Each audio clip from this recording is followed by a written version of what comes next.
On November 16, 2025, Ohio government actions prominently involved emergency food assistance efforts, legislative activity around hemp regulation, and public transit funding initiatives. 1. Major government actions, **. Governor Mike DeWine signed an executive order to provide up to $25 in food assistance for Ohio families impacted by the federal government shutdown, which halted Supplemental Nutrition Assistance Program, SNAP, benefits beginning that day. The order directed the Ohio Department of Job and Family Services, ODJFS, to allocate $7 to food banks and up to $18 in emergency relief funds, targeting over 63,000 Ohioans, including more than 57,000 children living at or below 50% of the federal poverty level.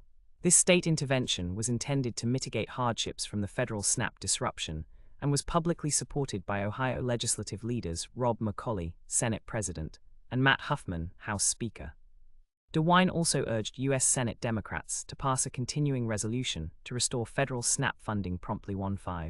2 Legislative and enforcement activities, **. The federal government reopening deal reached the prior week included a nationwide ban on intoxicating hemp products containing Delta-8 THC and similar cannabinoids. This aligns with Ohio Governor DeWine's recent executive order, signed in October 2025, that suspended sales of unregulated cannabinoid derivatives for 90 days amid safety concerns. Ohio's legislature is actively debating cannabis law revisions, including draft bills proposing retail licenses for intoxicating hemp products, but with exceptions for CBD and THC beverages. DeWine expressed support for Ohio lawmakers aligning state rules with the new federal ban to avoid legal confusion, but awaits legislative action by December 2 when the judge's halt on his ban expires. 3. Public events and other key government activities, **. On November 14, 2025, Governor DeWine announced more than $13 in public transit funding to improve job connectivity for Ohioans. Though the announcement precedes November 16 by 2 days, it is part of ongoing state efforts to support economic access and infrastructure. Summary. The Ohio government's critical response on November 16 was the Emergency Food Aid Program deployment tied to the federal SNAP suspension, driven by Governor DeWine's executive order and supported by top legislative officials.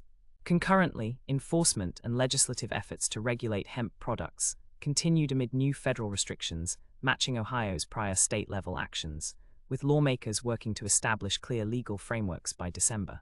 Funding enhancements to public transit infrastructure were also recently announced, indicating a broader agenda to support economic opportunity. Relevant agencies involved include the Ohio Department of Job and Family Services, ODJFS, the Governor's Office, Ohio Legislature leadership, and state public transit authorities. Key officials were Governor Mike DeWine, Senate President Rob McCauley, and House Speaker Matt Huffman. The key provisions centered on emergency food assistance funding allocation, hemp product sales bans and regulatory frameworks, and public transit investment to connect residents to jobs.